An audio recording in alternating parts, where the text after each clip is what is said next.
Hey there, it's Dr. Justin Marcagiani. Welcome to Beyond Wellness Radio, where we provide actionable health information on a week-to-week basis that can help you improve your life. Feel free, head over to justinhealth.com, where we have various opt-in video series on more in-depth health topics such as female hormones, thyroid, and gut health.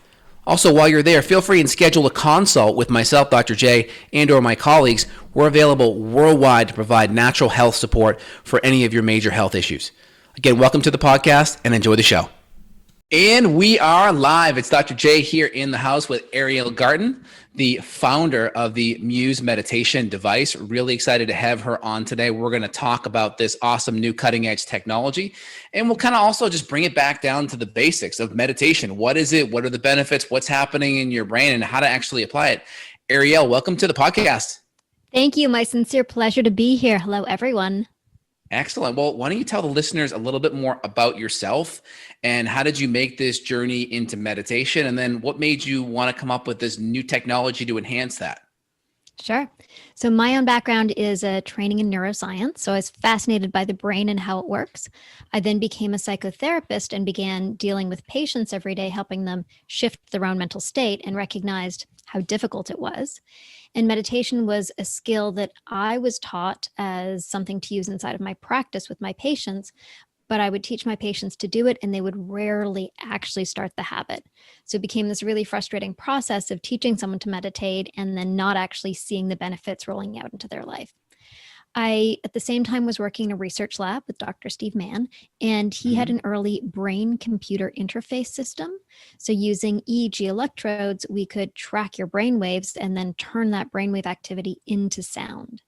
And we really had this aha moment, myself and my co-founders of Muse, Chris and Trevor, we had this aha moment that if we can make this invisible, intangible process in your mind visible and tangible, maybe we could apply that to meditation.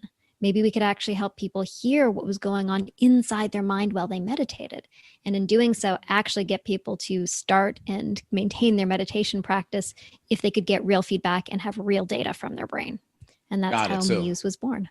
Cool. So you had this kind of biofeedback to kind of help you distinguish if you were in a good kind of brain wavelength state, so to speak? Exactly. And then how does that sound compute? So like, is it like, what's the wavelength in your brain that's supposedly good? And how does it know that you're there? And how does it do all that connection back and forth? Sure. So the old school approach to doing biofeedback or neurofeedback on meditation is just to look at your band. So if you're in beta band, you're thinking and your brain's all over the place, you're likely not meditating. If you're an alpha, you're seeing an increase in meditation. And if you're seeing some theta, then there's even more meditation. That was the old school way of doing meditation. At this point, we've now taught literally hundreds of thousands of people to meditate using Muse. And so we use a machine learning approach. And we have an algorithm that understands when you're in focused attention versus when your mind is wandering. So it analyzes every aspect of your brainwave activity at that moment and knows if you're specifically in focused attention, which is the fundamental of a focused attention meditation, or if your mind has wandered and is distracted. And what we do is we turn that into a sound that's very easy to understand that it's your mind. So when you're focused, the sound is quiet. And when you're distracted, you hear a storm pick up. It's like, my mind is stormy. Oh, okay, let's bring it back to calm. And when you focus, it calms again. And when your mind gets distracted on a thought, oh, mind is stormy, then bring it back down to calm. It's interesting because I find a lot of people, and even myself, when they're doing a meditation, one of the first things they kind of think to themselves is, am I doing this right? Like, I'm not sure. There's kind of this hesitation of is this all wrong? So I kind of like the fact that you get a little bit of a feedback. And so let's say you're using the device, right? And you get the storm clouds coming in.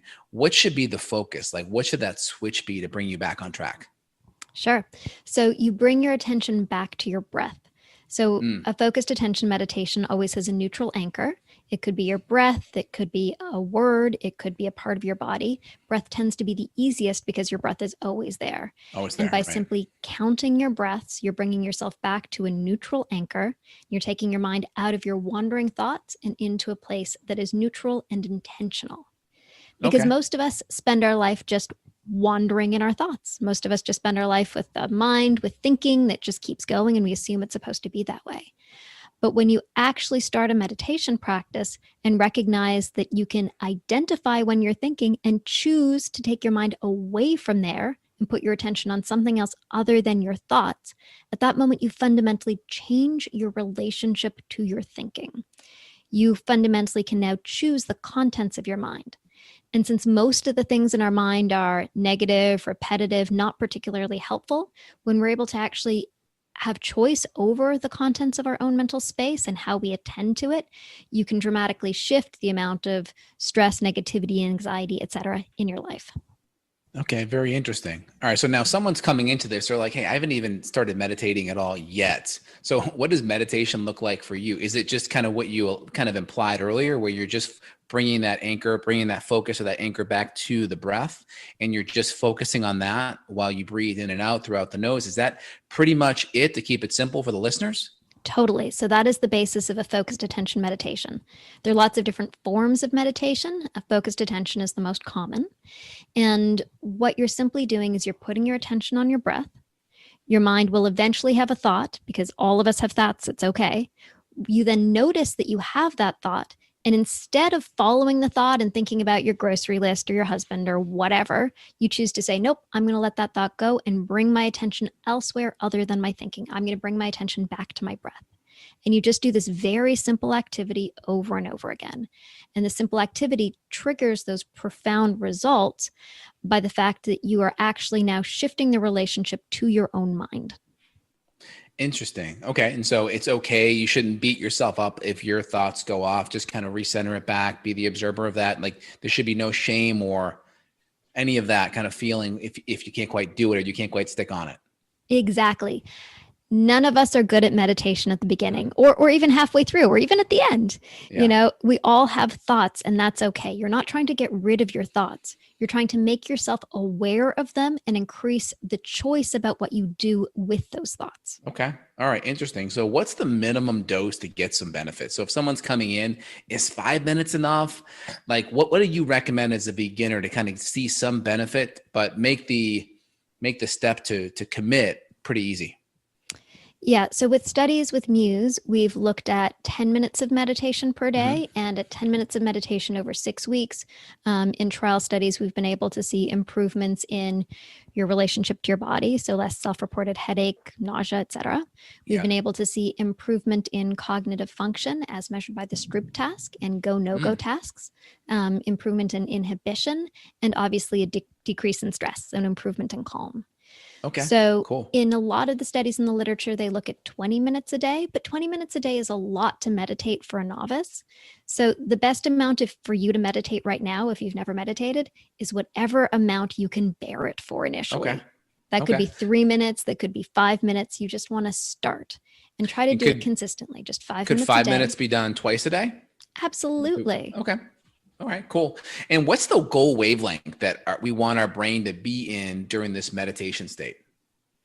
So there's, as I said, the old school way was to look at a goal wavelength. Yeah. Now it's no longer so much about the goal wavelength. It is about the state that you are in, and our brains are much more complicated than simply being in alpha or simply being in beta. Okay. What we see when you meditate is a significant increase in alpha activity, and also sometimes an increase in theta coherence. Okay. It's not also just as simple as alpha, because alpha peak frequency changes as you age. Okay. So when you're young, you have the most amount of alpha at around 10.5 hertz, let's say, quite fast. As you age, your alpha peak frequency slows down. So your alpha peak might be at 11 hertz, 12 hertz. And so as you engage in meditation practice, some of what you might be looking to do is both to increase your alpha activity and potentially to decrease your alpha peak frequency to a faster wave. So it's a lot more complicated once you start looking at the nuance of it. Okay. All right. Got it. And then what's our active wavelength state when we're just totally alert, doing stuff and working throughout the day? Again, hard to say. Hard to say. When you're active and engaged, you tend to be in beta waves when you're thinking. But being in flow has a slightly different brainwave characteristic. And we also have different brainwaves that we emit from different parts of our head. Okay. So, high theta frontal midline is going to be associated with really high attention. but high theta from another part of your brain is also associated with mind wandering and ADHD. Okay. So it's, Okay. it's nuanced. Okay. Got it. That makes sense. And so how's the device grabbing all this intel? So I know it's a device you put on, I think you guys have a Bluetooth connection now, correct? Yeah. So it Yeah. is 4 channels of EEG data. So it kind of slips on just like a pair of glasses. For those of Okay. you looking at the YouTube, you can see the device now. We For have it those of on you, video, guys. And if you're yeah, listening on the podcast, we'll put the YouTube link below if you want to see the actual demo. yeah. Or you can go to choosemuse.com/welcome. We also have videos there that show you what the device looks like. And so there's 2 channels of EEG data on the forehead and 2 behind the ears. And so Okay. that's enough to track your brainwaves associated with focused attention versus mind wandering. And then that data is sent to your smartphone or tablet where it interprets your brain activity and lets you know when you're in the meditation zone and when you're not. So you're getting this beautiful guided feedback during your meditation. And then after the fact, you see data, charts, graphs, scores, things that actually show you moment to moment what your brain was doing and let you see your improvement session on session. Okay, that's really cool. Now, when you're doing the Muse, you have the device on. Is there any concern at all from you with the Bluetooth radiation that's connecting the headset to the phone or the smart device? So the Bluetooth antenna faces outwards. So the radiation is going out towards your phone. It's Okay. Bluetooth low energy. So, I mean, the amount of radiation that's coming off there is infinitesimal relative to even having your phone on the table. Oh, good. That's good. Excellent. All right. So we have this device on, right? We're utilizing it. What do you notice as correlation with the device? Meaning, like if I'm eating diet changes, certain supplementation, I've noticed some patients of mine that have done the Muse device before and they've done magnesium and L-theanine and different nutrients. They've noticed improve Muse scores. What associations have you guys made just on your own or clinically in practice with your patients? Oh, that's a great question. Nobody's ever asked me that. That's super cool. Definitely, we notice when people start to meditate, they start to improve more habits in their life. So, this is actually something that you see in the meditation literature that when somebody Yep. starts a meditation practice, it then becomes easier to adhere to the other things that you're trying to do because you become more mindful and you become more intentional. So, the suggestion there is that you are then more likely to take your supplements. You're then more likely to help, improve your sleep patterns. One of the things that we see when people start musing is that they report better sleep. And that they use Muse before they go to bed in order to improve their sleep. We haven't actually looked at what are the things that make your meditation better, but we've looked a fair amount at what are the things that when you meditate also seem to be getting better in your life and in your health. And Got it. they're vast. Got it. So you're looking at Muse and then the effect benefits of it versus, hey, these things over here may actually help make that Muse session better. Yeah. And we Right. have Okay. a number of studies running. So there have been over 200 published papers using Muse, both as a clinical grade EEG and a meditation tool. And the Mayo Clinic recently ran a study with breast cancer patients awaiting surgery. And they saw that using Muse through their surgery process was able to decrease the stress of surgery, improve their fatigue and quality of life. And now Mayo Clinic is looking at this relative to breast cancer patients going through chemotherapy because they're interested in understanding the impact of meditation with different forms of other interventions, be it surgery, chemotherapy, et cetera. And they're also looking at a number of other disease states in studies using Muse to see how meditating with Muse can improve the outcome of those states. Very cool. So what was your experience like with other neurofeedback devices while you were a clinician seeing patients? Did you have a lot of experience with those devices? And then did you feel like, this could be better, or we need to make something more portable for patients? What was your experience like with that early technology? And then how did it morph with the newer one? So as a clinician, I didn't use neurofeedback devices, but I had experience with biofeedback devices. Oh, okay. And definitely felt that they gave interesting information, but that they didn't actually give information about the brain. They might tell you what your heart rate is doing, what your galvanic skin response is, but all of those are downstream effects of what probably was initiated in your own mind. The anxious thoughts, the triggers that were mental that then ramp the body, that then ramp the mind in this feed forward way. So we saw that there was a great opportunity. It was really at the beginning of the tracking movement where you had wearables that track your sleep and your steps, but absolutely nothing that tracked your brain. And so we were able to develop Muse as an EEG that would track your brain during meditation.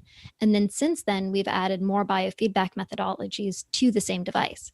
So in the Muse 2, you have EEG to give you feedback on your brain. There's accelerometers and gyroscopes to give you feedback on your body. There's a breath sensor, so you can get feedback on your breath rate and train yourself for different breathing exercises. There's a PPG sensor to track your heart rate. And so you can actually hear the beating of your heart like the beating of a drum and learn to tune your interoception, your understanding of your own internal state, and to know when your heart is increasing and decreasing. It can help you train your heart rate variability. So we've, piled on a whole bunch of biofeedback methodologies on top of the neurofeedback as we've been on the path of creating and releasing Muse over the last 6 years. Cool. So biofeedback would be more things related to heart rate, breathing, where neurofeedback is more biofeedback specific to the brain, wavelength, Exactly. that kind of stuff. Okay, good. That makes sense. How does this correlate to like devices that are HRV, heart rate variability, which a lot of people like the M-Wave devices that kind of connect heart connection to the brain and that coherent state, that coherence we hear of that helps with parasympathetic kind of repair and stress reduction. How do they connect? Is there a connection at all? I can talk about that a little. It's a cool question. So when you're looking at your HRV, most people don't understand what it is. So when you breathe in, your heart rate increases. As you breathe out, your heart rate decreases. This pattern is called your sinusodal arrhythmia. And what your HRV is the difference between the fastest heartbeat on your intake and your slowest heartbeat on your exhale. So that's why extended exhales actually make you more relaxed, because your heart rate is slowing more and more and more throughout the course of your exhale. And so an extended exhale is actually going to increase your heart rate variability. Now, when you're super stressed, you have a very shallow change between your increase and your decrease of your heart. You're probably breathing shallowly and your heart rate is going in parallel. So when you're super stressed, you just see like a tiny wiggly line for your heart rate variability.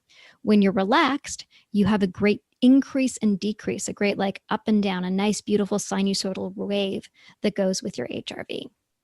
And so that's how you see the increase in your HRV when you're relaxed. In terms of the correlation with meditation, as you do the breathing through your meditation and relax your body and take your mind away from stressful thoughts, you are typically inherently increasing your heart rate variability. The correlation is not perfect one-to-one, but as you start to relax the mind and the body relaxes through deep breathing, you also see a beautiful change and shift in your HRV. And when you look at long-term correlations for HRV, you see that people who are depressed, for example, have very low HRV. And people who are not depressed and in healthy states have an increase in HRV. So the kinds of effects you get with meditation also parallel the kinds of things you might see in somebody's HRV. That's awesome. Is that a device or is that a biofeedback tool that you may add to the Muse at some point? So with the existing Muse 2, and our new one, Muse S, you're able to see a graph of your heart rate. So you can actually see your heartbeats, like the increase and the decrease. You can visually see your HRV. We don't give you an HRV calculation because there's actually a little bit of a controversy in the scientific field around how accurate instantaneous HRV is. So the pure science says that you need long-term calculations of somebody's heart rate in order to really get their HRV. So we've steered away from a specific HRV calculation, but you can see it in the graph. Like you can see actually what's going on in your heart. And it's quite amazing. You can see when your HRV is good and when it's short. Very cool. What other little kind of nuances with the device you can share with us that we could apply to improve our health on top of what you already mentioned so far? Sure. So we have a new device that just came out, Muse S. And for those of you watching the video, it is right here. It is a soft, comfortable form factor, and the module just pops off. You can wash the band. And we made it specifically for people who want to track their brain overnight and help them to fall asleep. So we found a lot of people were using Muse to help them fall asleep, but you'd have to take your Muse device off when you fell asleep. So we made Muse S super comfy so you can just fall asleep with it on. And we give you these beautiful things called sleep journeys, guided sleep journeys. They're guided meditations that lull you into sleep. And you also get a soundtrack that's actually built from your body that's designed to entrain you into sleep faster. So you might hear the beating of your heart like the chirping of crickets in the soundscape, or the movements of your body like the lapping of waves. You're literally hearing your own body. And then what we do is, as you start to get into a rhythm and slow down a little bit, we actually slow down the soundtrack in a way that's designed to entrain you to fall asleep faster. And so it's a super beautiful experience. And then towards the end of this year, we're releasing comprehensive EEG sleep tracking. So you'll be able to see all sorts of details about your night's sleep, even, complex details like the amount of sleep spindles you had. That's really cool. I think anytime you're trying to teach someone to develop a new habit, especially when they don't have a lot of confidence, it's important to have a coach or someone to kind of pat them on the back or give them encouragement if they're doing the right thing, or feedback if they're doing the wrong thing. And I think the benefit of this device, it really provides that little bit of a meditation coach over your shoulder to give you a pat on the back or give you feedback if you're not on the right track. So I think it's really beneficial, because if people can do it and feel confident about it, they're more likely to make it part of their kind of day in, day out habits. Absolutely. That's literally why we built this. Whether you're somebody who's never meditated before and is just like, what's going on? Or you're an expert meditator who wants more insight into your process, this is a device that's literally like a little coach or a guru inside your head, encouraging you, showing you what's going on, giving you your feedback so that you can know and you can improve. Oh, cool. So how does this work? So you put the device on. Is there any way you can do it while we're on live on the podcast here? Not while holding my microphone simultaneously. That'd be amazing. So